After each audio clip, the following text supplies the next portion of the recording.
తళుకుమన్నా చుక్కని బాధ్యత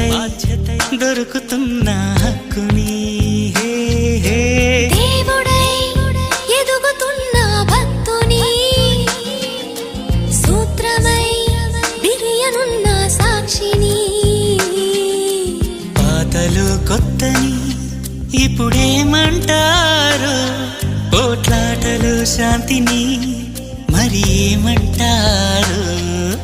తప్పులో ఒప్పుని ఇప్పుడేమంటారు గత జన్మలో అప్పుని అసలేమంటారు నాలో నువ్వు నీ ఇక నీలో నేను నీ మాకేమేమని మన దారే మనదని రాసుకున్న ఆత్మచరితని అదా ఇదా ఇదే అదా మరి